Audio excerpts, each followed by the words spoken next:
Well, hey guys, I hope everybody had a great day today. It's been a while since I've been on here, but I wanted to come and share something with y'all. I was connecting with some brothers tonight, and we were just talking about our purpose. Are we on the path that we need to be on right now? And I shared this with them, and it's so powerful. So I wanted to come on here and share this. It's 6 ways that we know that we are appointed by God.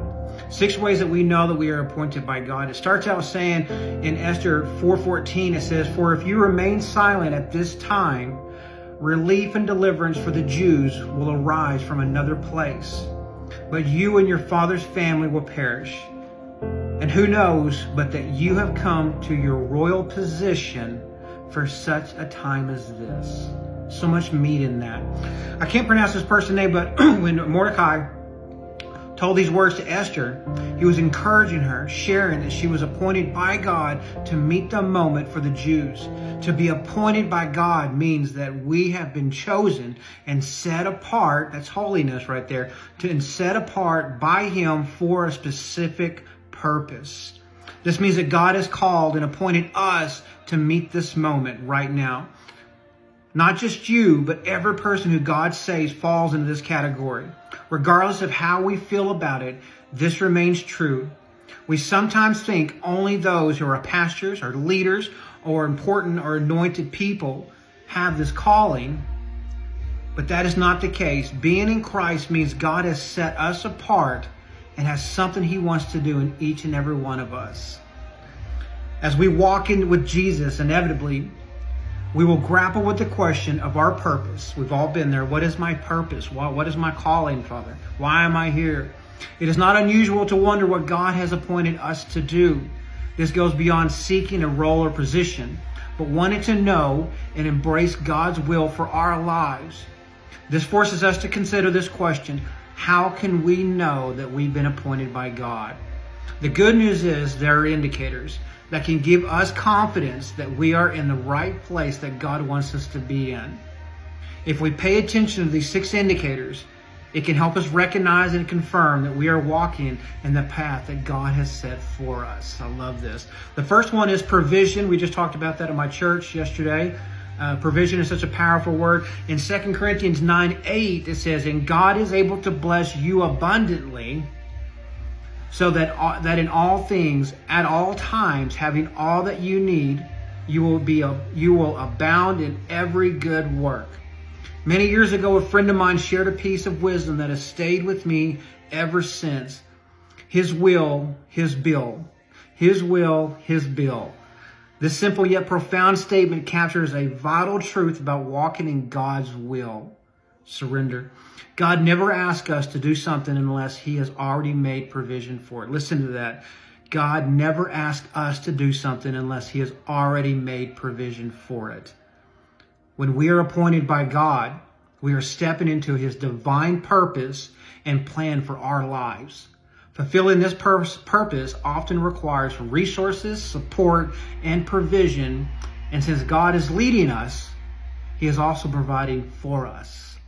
This provision is not just a practical necessity, but a tangible confirmation that we are appointed by God for that specific situation. What confidence that is right there. It says, consider this: if God calls you to undertake a particular task or mission, He will ensure that you have everything you need to accomplish it. This might come as financial resources, emotional support, spiritual guidance, or any other means necessary to fulfill His will. The consistent provision we experience while pursuing God's calling is a powerful indicator of His appointment. It serves as evidence that we are on the right path, equipped by God to carry out what He wants us to do. The second is peace. John 14:27 says, "Peace I leave with you, my peace I give you. I do not give to you as the world gives. Do not let your hearts be troubled, and do not be afraid." I love that verse. It's crucial not to overlook the peace of God, and it is a profound indicator of being appointed by Him. Peace is not merely the absence of conflict, but a sense of tranquility that comes when we know we are in God's will. It reminds me of Paul when he went across the boat in the storm and everybody on the boat was just freaking out. But Paul was not. Paul was going to meet his destiny to eventually be jailed and crucified himself. But he was completely calm because it was God's will. It was not his. Tell me that's not surrender. Often the most significant assurance that we are walking in the path he has chosen for us is the peace he imparts. Philippians 4:7, I knew this was coming, calls this the peace that surpasses understanding. This peace can remain steadfast even amid turmoil, or when circumstances do not unfold as we expected. It is a deep, abiding sense of calm and reassurance that anchors our soul, regardless of external chaos. Let me say it again. It is a deep, abiding sense of calm and reassurance that anchors our soul, regardless of the chaos that's going on outside. When we experience peace in the face of unfavorable conditions, and when everything around us seems uncertain and challenging, it can serve as confirmation that we are on the right path. That's why if God's peace is absent, it may be time to re-examine if we are in the right place or not. God's peace reminds us He is with us, and He is in control over our lives. Not only does this provide comfort, but it can give us the confidence to persevere. Please don't make light of the peace of God, and it is often one of the clearest signs that we are in alignment with God's will as well as His purpose. By embracing this peace, easier said than done, by embracing this peace, we can reassure ourselves of God's guidance as well as His support, which will enable us to move forward with courage, but also conviction. Number 3 is persecution. John 15:18 says, if the world hates you, keep in mind that it hated me first. If you belong to the world, it would love you as its own. As it is, you do not belong to the world, but I have chosen you out of the world. That is why the world hates you. An unusual yet telling sign we are appointed by God is persecution. When we earnestly seek to fulfill God's will, we will inevitably attract the attention of the enemy. Satan, who will attempt to thwart our efforts, if he tried to do this to Jesus, he will try to do this with us. One of his strategies is to send persecution, aiming to discourage and derail us from pursuing what God has called us to do. I think we've all been there. When persecution happens, we may see it as a sign of failure or wrongdoing, but it can often be quite the opposite. Instead of asking, what am I doing wrong? It might be more appropriate to consider, what am I doing right? Being persecuted doesn't necessarily mean we're on the right path, but it can be a telling hint. It serves as a reminder that when we are aligned with God's purpose, opposition is inevitable. Of course, this resistance can strengthen our resolve and affirm that we are indeed walking in the path God has appointed for us. Embracing this perspective helps us to see persecution not as a deterrent, but as a testament to our faithful pursuit of God's calling. I think that's part of the sanctification process. When I really pressed into God, I could really feel more of the enemy try to come against me. And it's just a reminder that we are on the right path. But that's the more we build perseverance and strength. Number 4 is production. Galatians 5:22 says, but the fruit of the Spirit is love, joy, peace, forbearance, kindness, goodness, faithfulness, gentleness, and self-control. Against such things there is no law. I love the fruits. Another way to discern if we are appointed by God is to examine the outcomes of our efforts. However, it's important to approach this with caution, as relying solely on visible results can be misleading. It's easy to assume that if our work has produced intangible fruit, then God must be in it. Yet, this is not always how God measures productivity. The primary metric God uses to gauge productivity is not the outward success of our actions, but our obedience to His will. Let me say it again. The primary metric God uses to gauge productivity is not the outward success of our actions, but our obedience to His will. Are we doing what He asks us to do? Sometimes this obedience will result in visible fruit, but other times it may not. Another crucial measure of being appointed by God is our spiritual growth. Are we becoming more Christ-like every day? What a great question. This transformation of character is our paramount importance to God. Before we achieve anything outwardly for Him, His priority is to transform our life so that we reflect Christ more fully. God, there's strength in that one.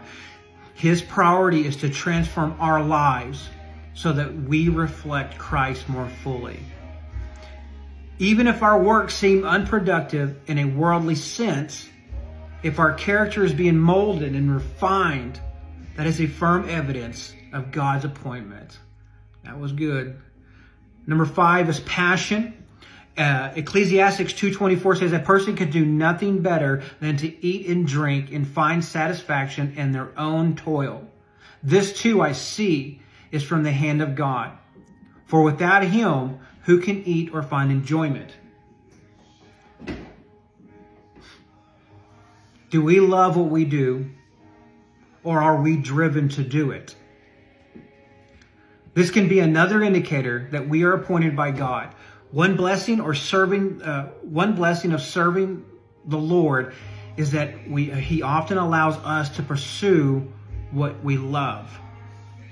While this isn't always the case, many times our gifts and talents align with our passions and interests. It's a profound grace when our personal passions align with God's calling. I love that, because there was a point in my life where I believed in God, I had a relationship with God, but I still pursued my own passions and my own interests. But when my passions and my interests lined up with what God's was, it's completely different.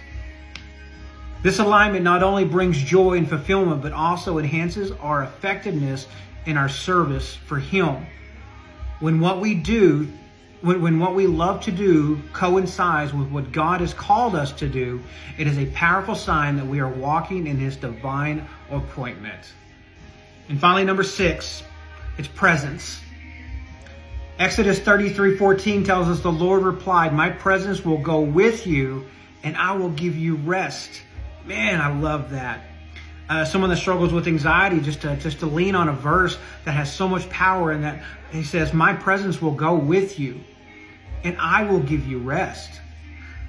The last way I share with us to know we are appointed by God is through the assurance of His presence with us. This is not an outward sign, but an inward confirmation, a sense of peace that reassures us of His companionship as we move forward. God often uses peace and provision to remind us of His presence. But regardless of the method, we have an unwavering confidence that He is with us. This assurance brings comfort and certainty, reinforcing that we are not alone and that everything will be okay. When we feel this deep, abiding sense of God's presence, it is an enduring indicator and lets us know that we are appointed by God. I love this. This is so good right now. And so for someone that has struggled with loneliness in my past, it is a very heavy season, and I think we've all struggled with it at some point. But to come to that moment with, okay, yeah, I do feel a loneliness, but I'm not. The Lord is with me. He says that He walks with us. He gives us perseverance, and to know that we are not of this world, but we are walking right beside a Father that loves us, that He protects us, He provides for us. There's so much confidence in that we can walk with that peace that surpasses understanding. When our old ways, we would have reacted a certain way, but instead we have God's peace with us. We have His conviction and His love that corrects and directs us.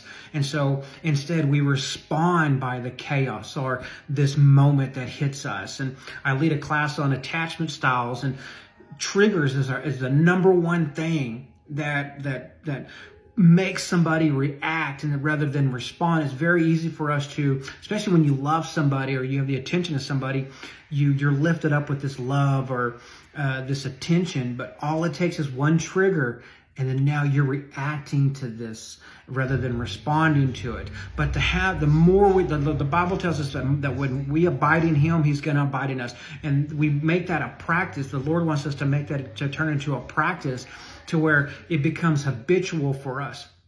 And that's what I teach about in Celebrate Recovery. Is like you struggle with a coping mechanism that becomes a habit for so long. But when you turn away from that thing, repentance is changing your mind.